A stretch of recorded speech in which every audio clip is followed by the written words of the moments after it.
Sorry for the delay.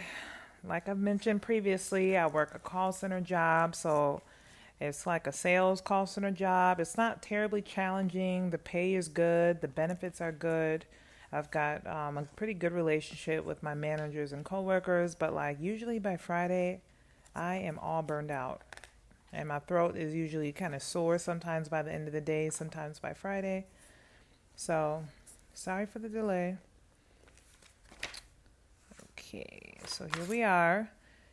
Blame It on Vanity by Denise Vanity Matthews, Chapter 14, Mechanical Emotion. This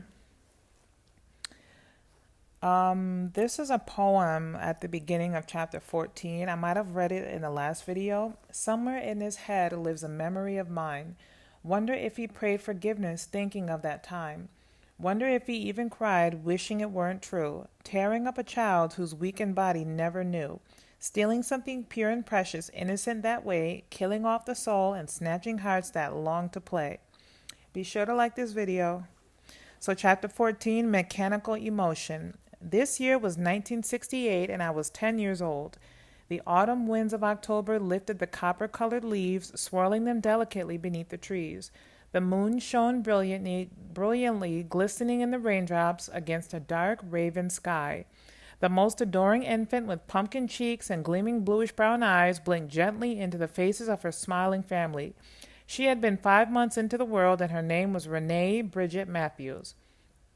It was no small secret her father desired a boy. However, as fate would have it, he'd made another one. Possibly a year later, my parents left for a vacation to St. Lucia. They left strict instructions on everything we couldn't do or touch posted to the refrigerator door. Little did we know their time away would come and end quickly, and so we eyed the calendar nailed crookedly to the kitchen corkboard. I was hoping he would never come back. Our stepmom arrived at home alone, and the story went something like this. It could only be a lovely day there in St. Lucia, as were most days on a tropical island such as this. No one could have predicted the events about to transpire as several days passed by. My parents sat down to a romantic steak and lobster dinner, and father ate the lobster, so I've been told. The feast fixed before their eyes left Daddy bloated and sickly, poisoning his body. Naturally, they raced him to the hospital there, and then finally to the intensive care unit at Niagara Falls General Hospital. His eyes darted across the room hauntingly. I had recalled the same picture of feelings in me many times when I myself had waited for a beating. Somehow the tables were turned. I dare say I saw it with my own eyes. His body had reacted frightfully to the great measure of rigorous pain that seeped into his body. The poison seemed to skin him alive. He lay there with his flesh rapidly deteriorating and diseased throughout.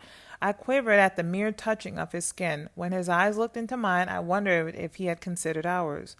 There were many days when I too had stared at my own open wounds, begging God for an end to it all. Was God answering my prayer? I wondered about it all to myself. The scent of the lotion slithered up my nostrils as I rubbed it across his scaly legs when commanded. There he lay, bedridden, enfeebled, prostrate, and exhausted. After endless treatments of trying to keep him alive, the smell of death poured into the room. His appearance was that of a man that aged 100 years old. His hair turned from a deep, rich black color to a silver gray, and that almost overnight. His body, which was built of strength, lay incapacitated, depleted, and in excruciating pain. His skin was so very dry, shedding like the scales of a snake and falling incessantly on the stark white cotton sheets. The disease, jaundice, raped his body of its dark brown complexion, and I remember being torn between feelings of relief and empathy. Then he mouthed the words, "I love you, Denise," in a painstakingly heartfelt, deflated voice. My heart was sad. I hated seeing anyone or anything in pain. I looked down at him in the bed, and I didn't believe a word he said. How easily the words escaped his mouth. His words fell broken to the floor, never proven words of loyalty, but meaningless, useless, and hopeless. Not many days after, I was told the ambulance had rushed him to the Toronto infirmary. Upon his arrival, they injected him with penicillin, and he died instantly of an allergic reaction. Your dad has just passed, the nurse spoke rather mechanically with no emotion. Had all my madness disappeared in one sentence? Would someone call back saying they made a grave mistake? Wrong man? I dropped the phone and proceeded up the stairs to my room. It was raining that afternoon, and I well remember it pounding against my window. Why did he hate me so? I prayed quietly, thanking God for that was all I knew to do. Possibly life was just beginning, I wondered. Diary interlude. I feel the need to say some things about my father, and also there are family members that do not want their names mentioned, so I chose to honor their wishes and say only what I can. I want you to know that I forgave my father and have no dead feelings haunting me now. It all happened the year I had gotten saved in 1991. Follow me there for a minute. Yes, my dad died when I was 15, and I was entirely bitter towards him until I met Jesus. I scarcely spoke to anyone about him except those close to me. Ultimately, I needed an apology, but there was none given. He was gone. I found myself blaming him for everything in my life that had ever gone wrong. I was still so very bitter and full of fear, even though he had long passed away. The very first time I stepped foot into God's house, I went to the altar for prayer. The preacher spoke to me and said, "Young woman, Jesus wants you to know." Wait, I got lost.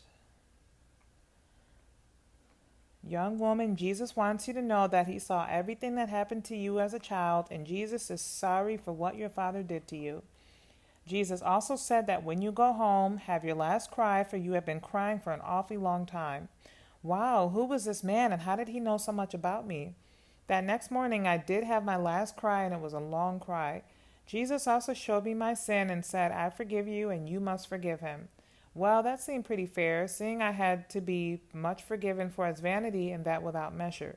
Seeing I had had much to be forgiven for as vanity, and that without measure. For the first time in my life, and only after that last cry, did I find myself freed up from a bondage that had tormented me all those years. Jesus said, "I call you Denise, for that is your name." Denise means wise discerner, and vanity means worthlessness. So there you have it. As time went by, I found myself weeping even more, but not for what he had done to me as a child. Truly, I had forgiven my father, but also wanted God to snatch him up out of darkness. Not too long after my consistent crying one afternoon, I fell into a deep sleep, into the depths of a strange but realistic dream. I was 5 years old, and I was sitting on the upper right-hand corner of the bed, staring out the window. The sunlight was big and bright, shining in on my face. My father was sitting up in the same bed with a heavy dark shadow that filled the room. I stared out the window without looking at him and said, "But Daddy, no man shall enter the kingdom of God without the water baptism and the Spirit." And then Jesus woke me up. I cried again, and God put me back into a deeper sleep, repeating the same dream, saying, "No man shall enter the kingdom of God unless he is born again by water and Spirit." I never cried about it again. 1992 to 2007. God gives us dreams when we don't listen during the day. Read the book of Job. Ask Jesus to give you a dream that will show you what you are missing or stubborn to believe. When I assess myself concerning the amount of mercy I give to others in my walk with Jesus, I always understand how much I am really striving to better myself in the Beatitudes and my growth of fruit in the likes of gentleness, kindness, meekness, patience, and everything noted in the book of Galatians chapter 5. I am most certain I can do better. As you see, I have spoken of the year of 1991, but now you must follow me back again, and this time to the age of 17. After my father died, I ran away from my first family to live with Helga, my mother, finally. I finished school and moved to New York City, the Big Apple, so they called it. However contorted my imagination was, I was driven to accomplish my countless goals of what I suppose was freedom. My only wish was fame and a big bank full of cash. Being thus shallow and unlearned, my lessons would be hard, swift, and most excellently chosen for me. The city shifted from first gear to fourth, and I had no problem picking up my pace. I would join myself to those high-speed hopefuls wanting to be famous for anything, and I was helpless to become an overcharged, ever-ready, excitable battery pretending to never die out at any party. I made every attempt to join in and keep up and make my deep mark on the wall, and any wall would do. My only wish was to see my face up high on a billboard smiling. And then Jerry, my mentor with the Humphrey Bogart and Jagger-like style, came into my life. He had this knack for discovering new talent. He was most seriously outspoken, wiser than many, and he sifted through the bologna of my life and served me up a platter of finer filet. "Yes," he said, "you two can have it all, but you will have to work hard for it because you will want to pull you down and run you over." We met at the studio, a French castle in the center of old Montreal. It was high up on a hilltop, overlooking a scenic view of a marvelous city. It was there that I sang my first self-written song, thus awaiting anyone to discover my talents. It was called Help, I'm Falling. What an epiphany that was. Instead of talking about being a star, why don't you do something about it, Jerry stated. Why not move to New York? You'll never make it here, or are you afraid? I can't believe this. I just met this man and he was already daring me. Little did he know I was just the kind of girl to run after a dare. Dare was my middle name. Dare picked me out of a million-man crowd and double dared me. You don't think I'll do it? I said smugly.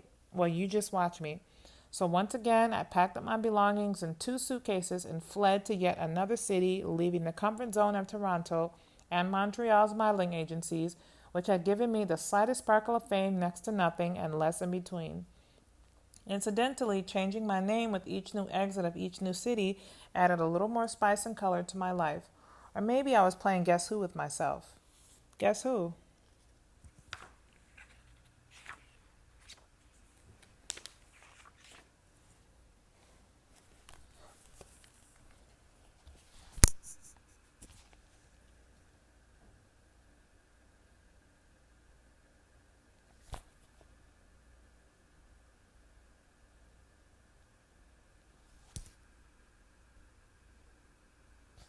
Be sure to like this video.